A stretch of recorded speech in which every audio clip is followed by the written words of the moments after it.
¿Qué pasó? Aquí a Pablaza Killer con un nuevo video. En este caso les traigo un tutorial para cómo tener los efectos de sonido en tu Android. Bien, lo primero que necesitamos es instalar una aplicación, se la dejaré en la descripción del video, se llama Dropbox. Esta aplicación no ocupa más de 30 megabytes. Al instalarla les va a pedir su cuenta y ya pueden empezar a usarla normalmente.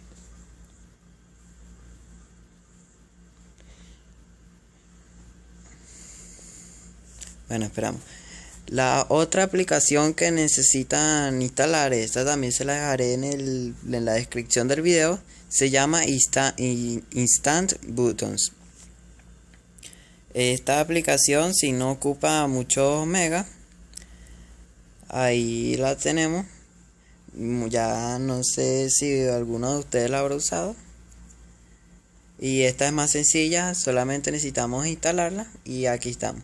Una vez aquí, estos botones son los diferentes sonidos.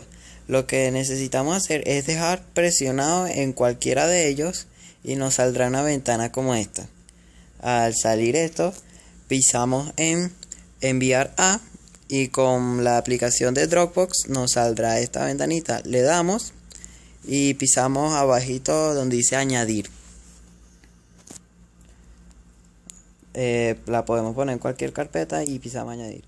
Una vez hecho esto, solamente queda esperar a que termine de enviarse, ¿no?, a Dropbox. Aquí en las notificaciones podremos ver el curso de la descarga, cuánto lleva. Y una vez hecha la descarga, y vamos a la aplicación o desde las notificaciones y vamos al archivo que acabamos de mandar, en este caso el efecto de sonido.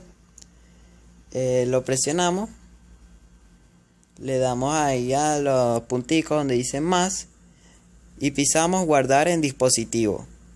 Le voy a cambiar el nombre, le pondré buttons y pisamos en guardar, ¿no?